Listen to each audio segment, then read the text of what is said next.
విశాఖలో deputy CM Pawan Kalyan పర్యటిస్తున్నారు. 3 రోజుల పాటు విశాఖలోనే పవన్ ఉండనున్నారు. ఇవాళ విశాఖలోని జూపాక్, తొట్లకొండ, ఎర్రమట్టి, దిబ్బల్లో పర్యటించనున్నారు పవన్ కళ్యాణ్. నేడు విశాఖ ఉత్సవంలో పాల్గొనే అవకాశం ఉన్నట్టుగా తెలుస్తోంది. రేపు అల్లూరు జిల్లా, అనకాపల్లి జిల్లాలో పవన్ కళ్యాణ్ పర్యటించే ఛాన్స్ ఉంది.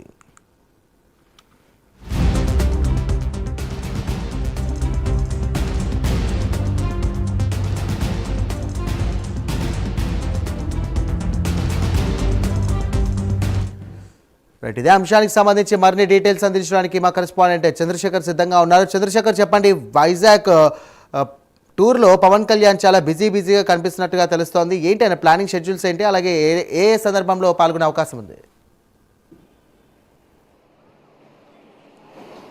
సాయిరామ్, చూసుకుంటే నేడు రేపు కూడా AP deputy CM Pawan Kalyan ఉమ్మడి విశాఖ జిల్లాలో పర్యటించున్నారు. ఈ నేపథ్యంలోనే నిన్న సాయంత్రం అయితే ఆయన విశాఖ విమానాశ్రయానికి అయితే చేరుకోవడం అయితే జరిగింది. ప్రధానంగా విమానాశ్రయంలో అక్కడ పెద్ద ఎత్తున కూడా కార్యకర్తలు, అభిమానులు, జనసేన పార్టీ నాయకులు, ఎమ్మెల్యేలు కూడా పవన్ కళ్యాణ్కి అయితే ఘన స్వాగతం పలికినటువంటి పరిస్థితి కనిపించింది. మరోవైపు చూసుకుంటే ఆయన ఏపీ డిప్యూటీ సీఎంఏ కాకుండా రాష్ట్ర అటవీ శాఖ మంత్రిగా కూడా, పంచాయతీరాజ్ శాఖ మంత్రిగా కూడా కొనసాగుతున్నటువంటి నేపథ్యంలో ఆ దృశ్యాలపైన కూడా ఆయన అయితే దృష్టి సారించినటువంటి పరిస్థితి కనిపిస్తుంది. ప్రస్తుతం మనం చూసుకుంటే ఈరోజు రుషికొండ ప్రాంతం ఏదైతే ఉందో ఆ రుషికొండ ప్రాంతంలో ఉన్నటువంటి రాడిసన్ బ్లూలోనే డిప్యూటీ సీఎం అయితే రాత్రంతా కూడా అక్కడే రెస్ట్ తీసుకున్నటువంటి పరిస్థితి కనిపించింది. అనంతరం అక్కడ నుంచి నేరుగా కూడా ప్రస్తుతం మనం చూసుకుంటే ఇందిరాగాంధీ జూలాజికల్ పార్క్ ఏదైతే ఉందో, జంతు ప్రదర్శనశాలకు సంబంధించినటువంటి జూలాజికల్ పార్క్ అయితే కొద్దిసేపటి క్రితమే ఆయన అయితే రావడం అయితే జరిగింది. వచ్చిన తర్వాత ఇక్కడ ఉన్నటువంటి జంతువులకు సంబంధించినటువంటి వివిధ అంశాలపైన అధికారులను అయితే అడిగి తెలుసుకున్నటువంటి పరిస్థితి కనిపిస్తుంది. ప్రధానంగా చూసుకుంటే ఇటు జంతువులపైన కూడా ఎక్కువగా పవన్ కళ్యాణ్కి అయితే ప్రేమ అభిమానులు ఉన్నాయని చెప్పుకోవచ్చు. ఈ నేపథ్యంలో దాంతోపాటు మరోవైపు చూసుకుంటే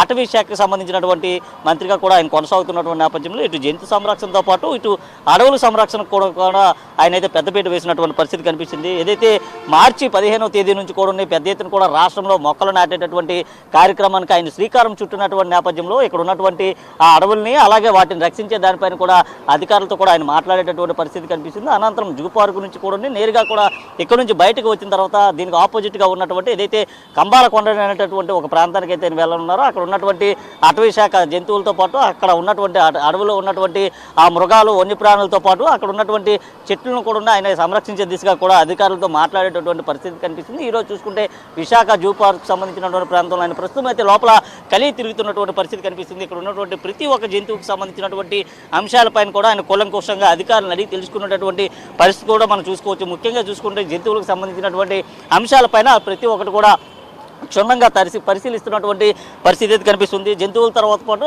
ఇక్కడ ఉన్నటువంటి అడవుల రక్షణ పైన కూడా అధికారులతో ఆయన మాట్లాడేటటువంటి పరిస్థితి కనిపిస్తుంది. అనంతరం ఇది జరిగిన తర్వాత ఇక్కడ నుంచి నేరుగా కూడా ఎర్రమట్టి దిబ్బలకు కూడా వెళ్ళనున్నారు. ఎర్రమట్టి దిబ్బల తర్వాత అక్కడ ఉన్నటువంటి తొట్లకొండ కానీ ఆయా ప్రాంతాల్లో ఉన్నటువంటి అటవీ శాఖకు సంబంధించినటువంటి పరిసర ప్రాంతాల్లో కూడా AP deputy CM Pawan Kalyan అయితే పర్యటించున్నారు. అనంతరం ఏదైతే విశాఖ జూలాజికల్ పార్కులో జరిగేటటువంటి సమీక్షలో కూడా ఉన్నాయి, ఆయన ఏదైతే అటవీ శాఖకు సంబంధించినటువంటి అధికారులందరితో కూడా సమీక్ష సమావేశం కూడా నిర్వహించేటటువంటి పరిస్థితి కూడా కనిపిస్తుంది. అనంతరం కూడా ఈరోజు సాయంత్రం విశాఖలో జరిగేటటువంటి విశాఖ ఉత్సవాలకు సంబంధించినటువంటి వేడుకలు ఏవైతే ఉన్నాయో ఆ వేడుకల్లో ఆయన పాల్గొనేటటువంటి కూడా పరిస్థితులు కూడా ఉన్నాయి. దాని తర్వాత కూడా అక్కడ నుంచి నేరుగా కూడా మరలా రాడిసన్ బ్లూకి వెళ్ళిపోయిన తర్వాత రేపు ఎల్లుండి కూడా ఉన్న 2 రోజుల పాటు ఏదైతే అల్లూరు జిల్లాలో జరిగేటటువంటి అరకు ఫెస్ట్తో పాటు అనకాపల్లిలో జరిగేటటువంటి అనకాపల్లి ఉత్సవాలకు సంబంధించినటువంటి వేడుకల్లో కూడా ఏపీ డిప్యూటీ సీఎం అయితే పాల్గొనేటువంటి పరిస్థితి కనిపిస్తుంది. దానికి సంబంధించి అన్ని రకాల ఏర్పాట్లు అయితే ఇప్పటికే అధికారులు అయితే చేసినటువంటి పరిస్థితి కనిపిస్తుంది. అయితే AP deputy CM Pawan Kalyan వచ్చినటువంటి నేపథ్యంలో ఇప్పటికే అధికారులంతా కూడా ఈ ప్రాంతానికి అయితే చేరుకుంటున్న పరిస్థితి కూడా మనం చూసుకోవచ్చు.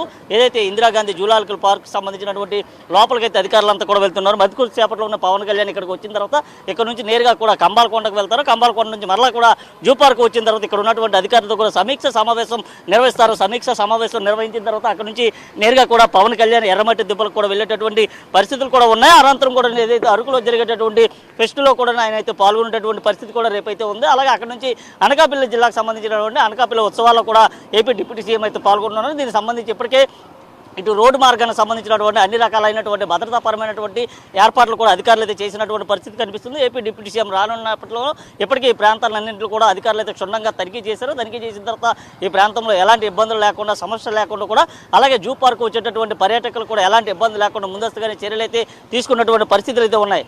Sairam. Right, thank you Chandrasekhar.